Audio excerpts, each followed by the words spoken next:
सावन माह के शुक्ल पक्ष में आने वाली एकादशी को पुत्रदा एकादशी या पवित्रा एकादशी कहा जाता है। पुत्रदा एकादशी का व्रत वर्ष में 2 बार किया जाता है। पहला पौष माह के शुक्ल पक्ष में तथा दूसरा सावन माह के शुक्ल पक्ष में। एकादशी का व्रत कोई भी भक्त कर सकता है, जिसकी जैसी कामना हो पूरी अवश्य होती है। इसी प्रकार पुत्रदा एकादशी का व्रत पुत्र की अथवा संतान की कामना के लिए किया जाता है। शास्त्रों के अनुसार जो श्रद्धा पूर्वक इस दिन एकादशी का व्रत करते हैं, उनकी कामना अवश्य पूरी होती है। तो आइए सुनते हैं पुत्रदा एकादशी व्रत कथा। लेकिन दोस्तों, इस कथा को पूरा अंत तक अवश्य सुनिएगा। और यदि आज का ये वीडियो आपको पसंद आए तो प्लीज चैनल को सब्सक्राइब और वीडियो को लाइक करना ना भूलिएगा। साथ ही अपने विचार हमें कमेंट बॉक्स में जरूर लिखिएगा। तो चलिए शुरू करते हैं आज की कथा।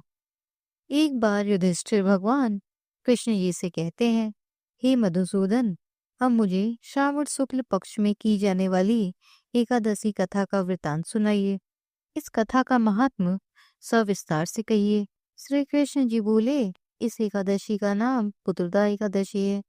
द्वापर युग के आरंभ में महिष्मती नाम की एक नगरी थी, जिसमें महिजीत नाम का राजा राज्य करता था। किंतु पुत्रहीन होने की वजह से राजा सदैव दुखी रहता था और इसलिए उसे वह राज्य भी दुखदायी प्रतीत होता था। पुत्र प्राप्ति के लिए राजा ने अनेक उपाय किए, किंतु राजा को पुत्र की प्राप्ति नहीं हुई। वृद्धावस्था को आता देखकर राजा ने अपनी प्रजा के प्रतिनिधियों को बुलाकर कहा, प्रियजनों, मैंने इस जन्म में न तो कोई पाप किया है और न तो मेरे खजाने में अन्याय से उपार्जित किया हुआ धन ही है, न मैंने कभी देवताओं तथा ब्राह्मणों का धन छीना है। किसी दूसरे की धरोहर भी मैंने नहीं ली है। प्रजा को पुत्र के समान पालता रहा। मैं अपराधियों को पुत्र तथा बांधुओं की तरह दंड देता रहा। कभी किसी से घृणा नहीं की, सबको समान माना है। स्वजनों की सदा पूजा करता हूँ। इस प्रकार धर्मयुक्त राज्य करते हुए भी मेरे पुत्र नहीं है, सो मैं अत्यंत दुख पा रहा हूँ। इसका कारण क्या है? राजा महिजीत की इस बात को विचारने के लिए मंत्री तथा प्रजा के प्रतिनिधि वन को गए। वहाँ बड़े बड़े ऋषि मुनियों के दर्शन किए। राजा की पुत्र प्राप्त की कामना की पूर्ति के लिए श्रेष्ठ तपस्वी मुनि को खोजने लगे।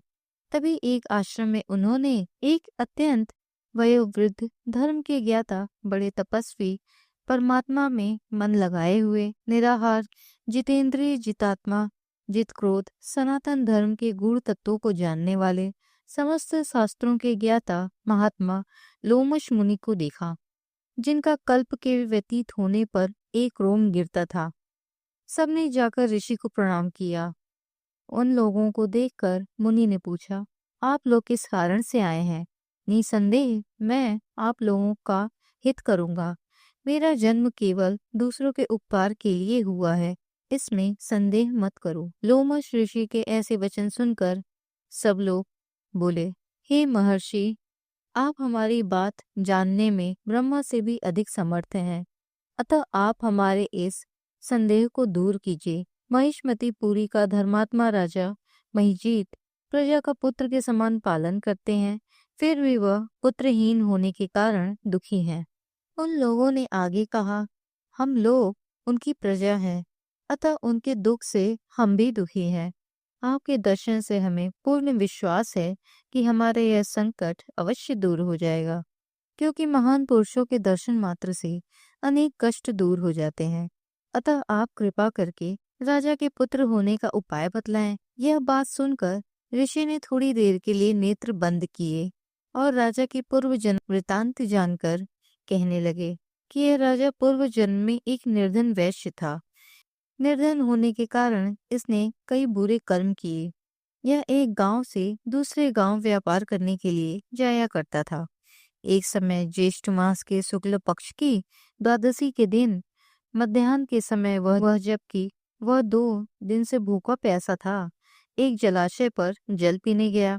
उसी स्थान पर एक तत्काल की ब्याही हुई प्यासी गौ जल पी रही थी। राजा ने उस प्यासी गाय को जल पीते हुए हटा दिया और स्वयं जल पीने लगा।